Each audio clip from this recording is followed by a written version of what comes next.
There's a moment, somewhere around 2 in the morning, when you find the words for it, and the relief is enormous. Finally, a name for the thing that's taking your life apart. That name is the most useful thing you'll ever be handed. It is also the most dangerous. This film is about both. Start with what's real, not the aesthetic, the feeling. You meet someone, and it doesn't feel like meeting. It feels like remembering. Recognition, before the introduction.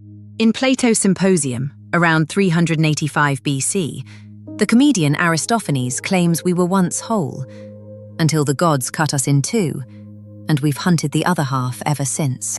A joke, told at a dinner party 24 centuries ago. People still say it like a confession. The version you met online is younger. It comes mostly from one book, Elizabeth Clare Prophet, 1999. Her twin flame wasn't your perfect partner. They were your perfect disruptor. Then the algorithm got hold of it. By 2022, the hashtag had passed 7 billion views. The vocabulary spread because it worked. It gave structure to chaos, language to people whose friends had stopped understanding. Naming your pain is a mercy. We're going to complicate it anyway. So, stripped of the mysticism, what is it? A twin flame is someone whose presence makes you impossible to hide from. Not the self you perform, the one underneath, the one you've been managing since childhood.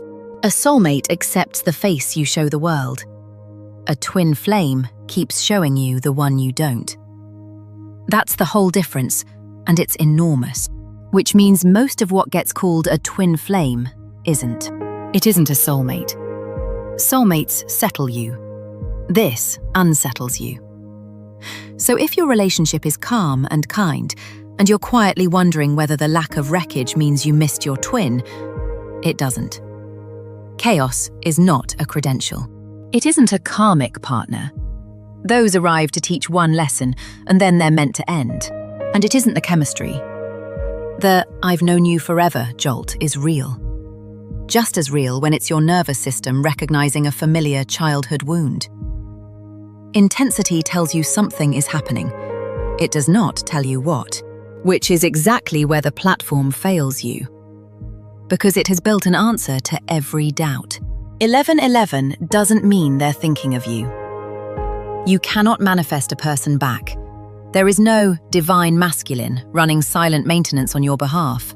These phrases feel like guidance. What they do is end the conversation, right where you most need to keep asking. A story that explains everything quietly stops you questioning anything. So we're going to throw the signs out, all of them, and replace them with one question asked over months, not minutes. Not, "Is this my twin?" Not, "Will they come back?" Just this. Are you becoming more yourself or less? Pain that grows you is not the same as pain that shrinks you, however identical they feel tonight. 8 stages. The runner, the trauma bond, the way back. All of it answers to that line. You came here for certainty. I'm going to give you something better. A way to tell. Twin flames, the honest guide. You met someone, and your body knew before your mind did. Chest tight. 3 hours gone in what felt like 20 minutes. A certainty you couldn't explain and couldn't shake. So you went looking for what it meant. Here's what nobody tells you straight. The body goes first. The sign people report most is pressure in the chest. Not pain. A tightness with no medical cause that won't leave when you tell it to. One reading calls it the heart center opening. Another calls it your vagus nerve, the wiring that makes you feel things in your ribs, not just your head. Both can be true. This isn't a crush. Everyone's had butterflies. This is different in degree. Less I fancy them, more something just changed. But the signs that hook people aren't physical. They're underneath. First, the recognition. Not, "I like you." Something older. A familiarity with no history behind it. like walking into a house you've never visited and knowing which way the kitchen is. So you tell this near stranger things you've never told anyone. The guard you keep up for months drops in an afternoon. Then comes the part the checklists leave out. The triggering. This person reaches the wound you thought you'd healed. The fear of being too much. The need to manage everything. Whatever you carry quietly, they find it. Not on purpose, just by being themselves. It's why people confuse this with something toxic. From the outside, the tears and the push and pull look identical to a relationship that's harming you. Hold that thought, then the world starts speaking. Their name on a receipt, a shop sign, a book spine. You glance at the clock. 11:11. Again. Coincidence stops feeling like the right word. One reading, a message.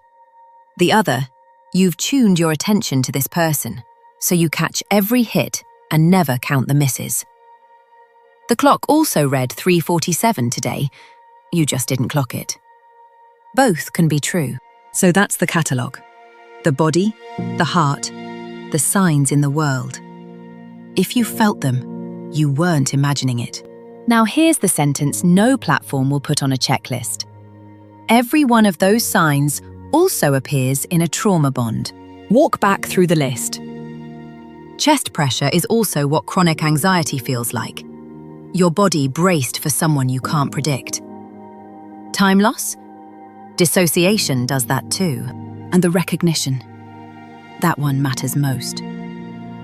If the people who raised you ran hot and cold, someone who repeats that pattern feels like coming home. Your nervous system is saying, I know this dance. It is not saying the dance is good for you. Same chemicals, same intensity, the same certainty it means something. The signs cannot tell you which one you're in. The difference isn't in the signs. It's in what happens next. One of these makes you more yourself over months and years. The other makes you smaller, less sure of what you saw, more dependent on them to tell you what's real. The signs aren't a diagnosis. They're a door, which means the only honest question isn't, are these the signs? It's this, over time. Are you becoming more yourself or less? If this chapter made you feel seen, good. If it made you uneasy, better. The discomfort means you're asking the right question. Twin flames, the honest guide. Before you could speak, before you could walk, your body wrote a rule about love. It's still running, and it's running this. In the 1950s, John Bowlby noticed something. The way a child bonds with whoever raises them lays down a template, a working model of what closeness is and what it costs. You didn't choose yours. A toddler doesn't decide how to feel about being held. It takes what it's given and adapts. In the 1960s, Mary Ainsworth tested it. The mother leaves the room. The mother comes back. What the child does in those seconds predicts how they'll love for life. 60 years of data. The same 4 patterns. These aren't personality types. They're nervous system strategies. How close to let someone get, and how far to keep them. If the people who raised you were steady, you came out secure. Closeness feels safe. People leave, and you trust they come back. Half of adults live here. If they were inconsistent, warm on Monday, gone on Thursday, you learned love is unreliable. So you watch for the withdrawal. You reach. This is anxious. If needing things got you ignored, you learned to need nothing and filed closeness under threat. This is avoidant. That one writes a sentence so deep, it never reaches words. If I let you in, you'll see there's nothing here. So I won't. Now put 2 of these together. The anxious one fears being left. The avoidant one fears being swallowed. One reaches, the other reads it as drowning and steps back. The step back reads as abandonment, so the first reaches harder. Each person's defense is the exact trigger for the other's wound. And it feels like fate. In a sense, it is. Just not the way the internet means it. No amount of divine timing language explains what's firing in your body at 4 in the morning, when someone who loves you has simply gone quiet. Spirituality hands you a reason. Psychology hands you a mechanism. At 4 a.m., the mechanism is the one you can use. But here's where I stop the psychologists. Attachment theory tells you why you're drawn to avoidant people. It can't tell you why, in a room of 200 strangers, your attention went to one face, and theirs came back, before either of you had any evidence. And it can't explain why, 4 years on, after the therapy, after a life you like, you still feel them. A signal you never quite tune out. Something is operating there the diagram doesn't hold. I can't name it. But pretending it isn't there would be a lie. So you need both.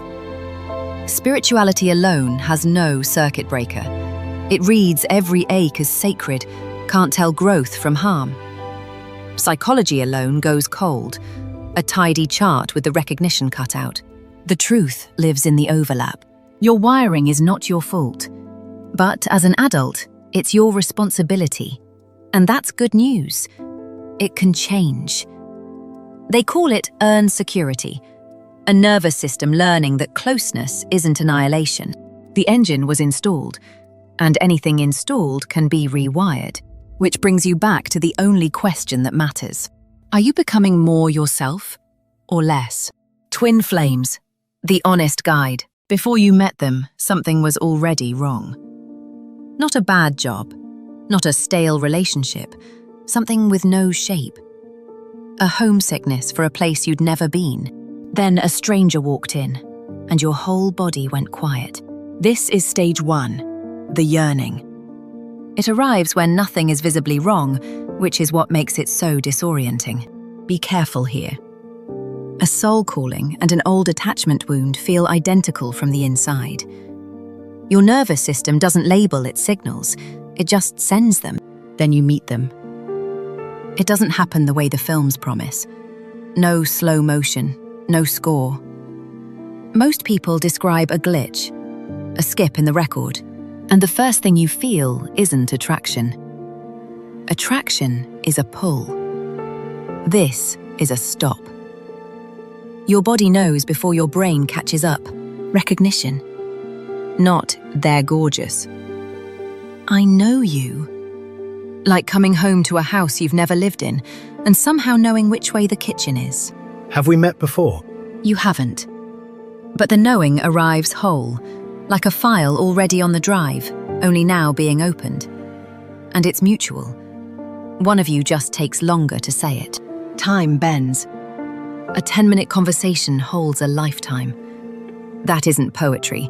When the brain floods, the circuits that handle emotion warp your sense of the clock, and the walls don't go up.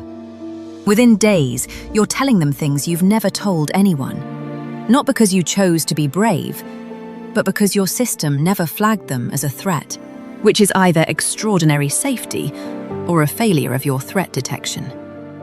From the inside, you can't tell which, and then it turns. The person who made you feel more seen than anyone alive shows you the parts of yourself you'd spent years hiding. This is the mirror, not a metaphor. They stand close enough that your defenses have nowhere left to go. So everything you buried comes back, wearing the face of the person you love. You don't think, how interesting, I have a wound.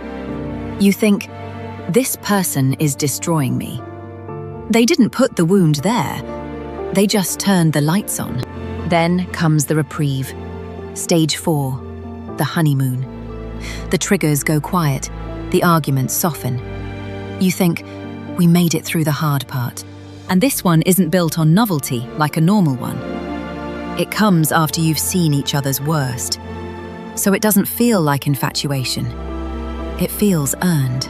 Being that dissolved into another person is a bliss nothing else replicates. I won't pretend it isn't, but this is the part nobody warns you about. That closeness isn't just closeness. It's merging. And merging feels like oxygen, while it quietly erases the space between you. You stop seeing friends. You start saying we when you mean I. You can't remember what you thought before them. That isn't influence. That's absorption. So underneath the bliss, one quiet question.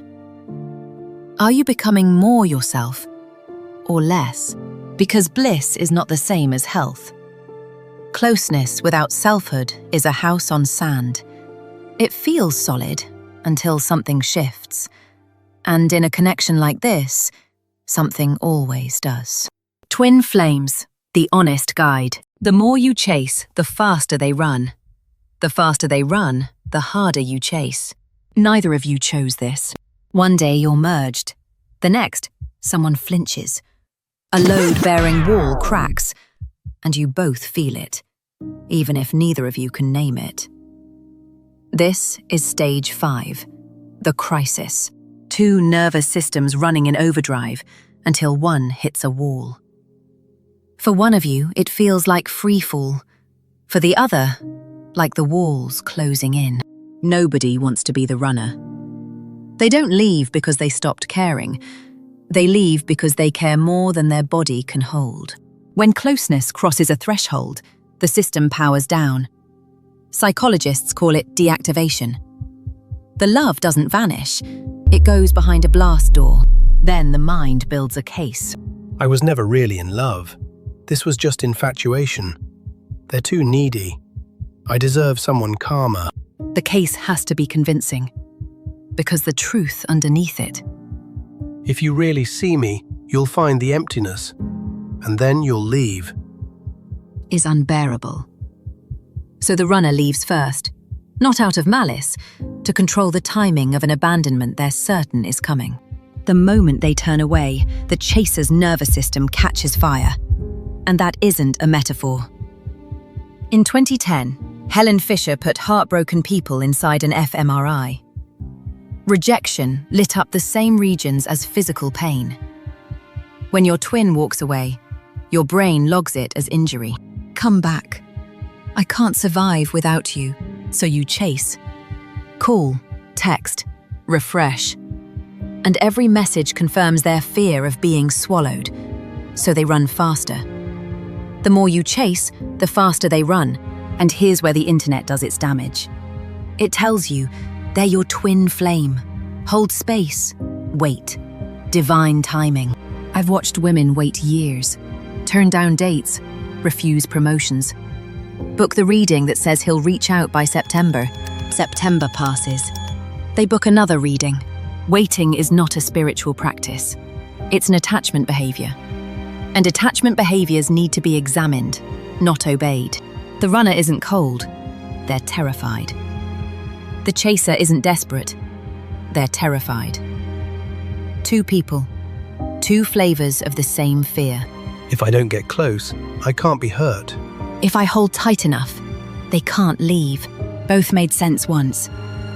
Both have to be outgrown. So here's the only question that matters. Not, will they come back? But this. Are you becoming more yourself or less? Because the work was never about them. It was always about you. Twin flames, the honest guide. Put a twin flame and a trauma bond inside an fMRI scanner. Same dopamine, same withdrawal, same ache in the same place in your chest. The brain cannot tell the difference, which means the signs can't either. This is the chapter nobody in the community wants. Because the pain you've treated as proof that it's real, that it's sacred, that it's meant, is identical in both. A stomach virus hurts too. Nobody calls that enlightenment. Pain is data. It tells you something is happening. It does not tell you what. In a twin flame, the push and pull surfaces a wound so you can finally see it. In a trauma bond, the same push and pull builds dependency. Cruelty, then tenderness, on the schedule of a slot machine. Same mechanics, different purpose. And from the inside, the certainty feels identical. So the framework hands you a script. The more it hurts, the deeper it is. They're triggering you for your growth.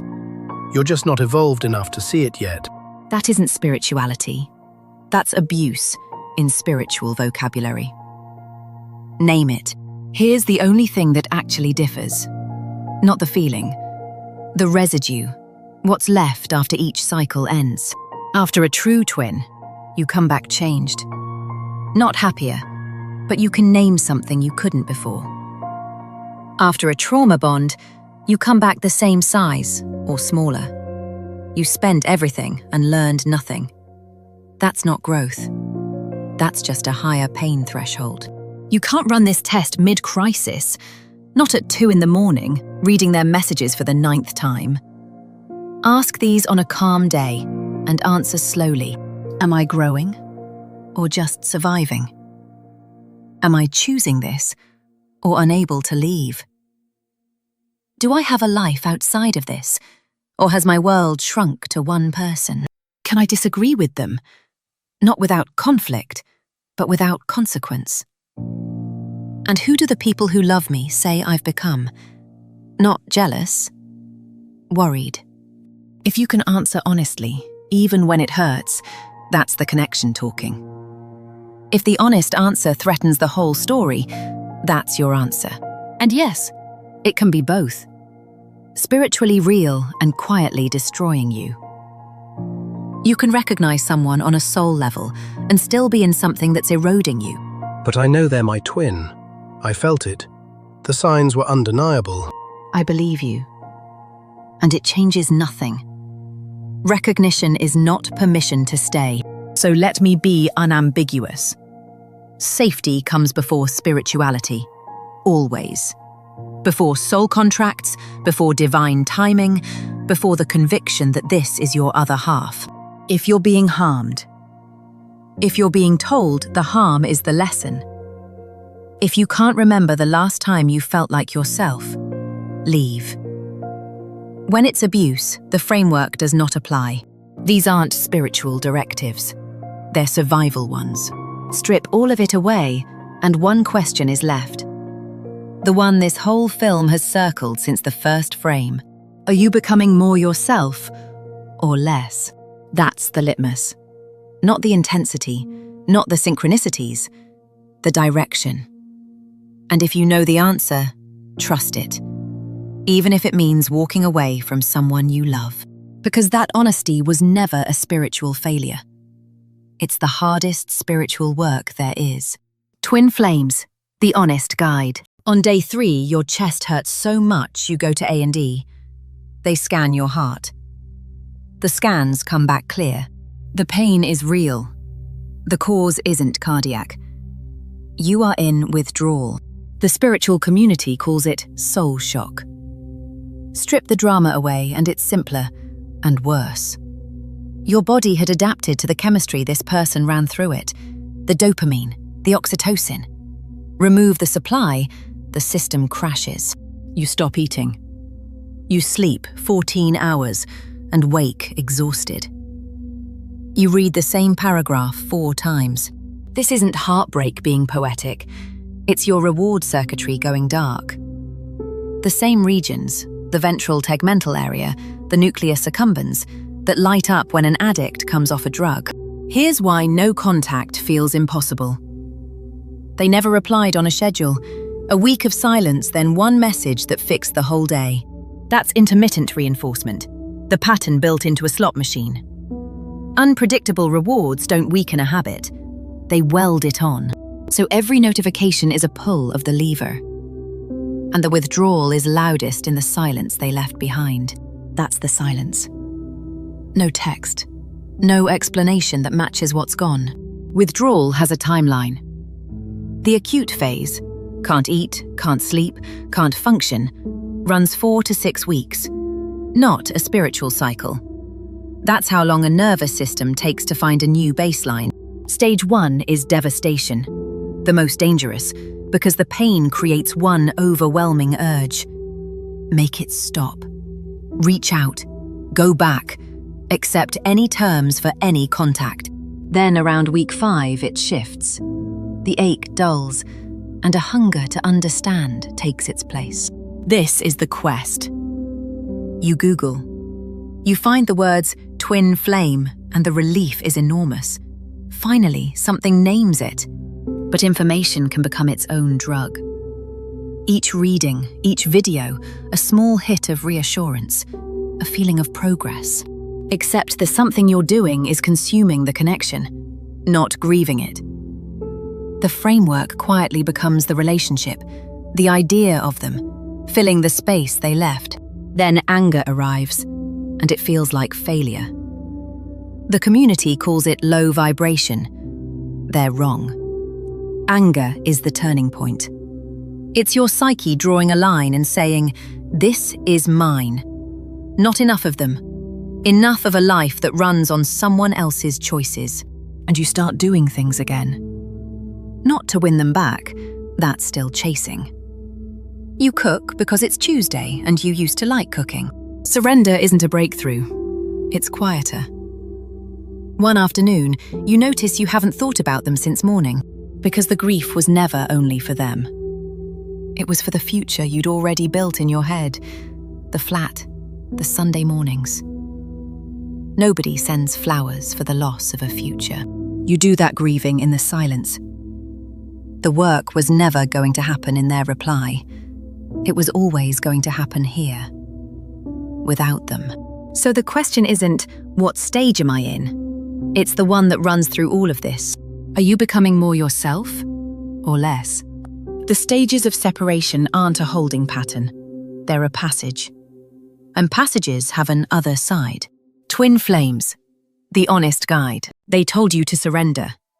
And what you heard was, give up. Lie down and let the grief roll over you. That is not what this word means. Not here. Surrender is the moment you stop trying to control the outcome. Not the moment you stop caring. The difference between collapsing on the floor and choosing to stand up. It's choosing yourself. And not as a trick to bring them back. If you're surrendering while you count the days until they return, you haven't surrendered. You've rebranded your waiting. You'll know it's real on an ordinary Tuesday. The weight on your chest is a fraction lighter. That isn't a technique you mastered. It's your body learning what your mind refused to. You cannot force another person's choices, and the trying was destroying you. But before any of that is real, something has to come first. Something the internet tells you to skip. You have to get angry, not irritated. Properly angry. At the one who walked away. At every voice that told you to wait. And at yourself for listening. They'll call that low vibration. Proof you haven't grown enough to deserve union. It's wrong, and it's a harmful kind of wrong. When you were chasing, you had no edges. Anger gives you edges.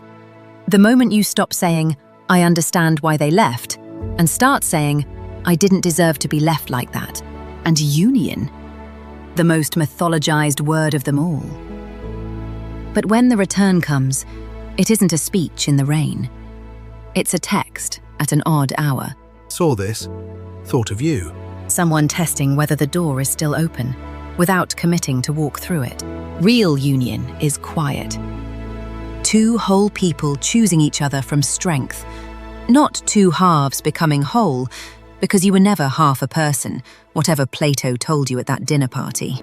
Two people standing beside each other, each held by their own gravity. The old dynamic is still in the room, it just no longer runs the show.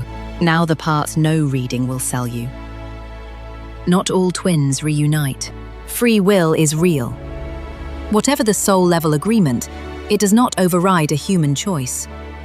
They have the right to choose differently, to choose someone else, to never come back. That is not a failure, not yours, not theirs. Another lifetime is a lovely phrase. It does nothing for you on a Tuesday night, eating dinner alone, wondering if you wasted your best years waiting. So, here is where it lands. The question we've asked since the first frame, not will they come back?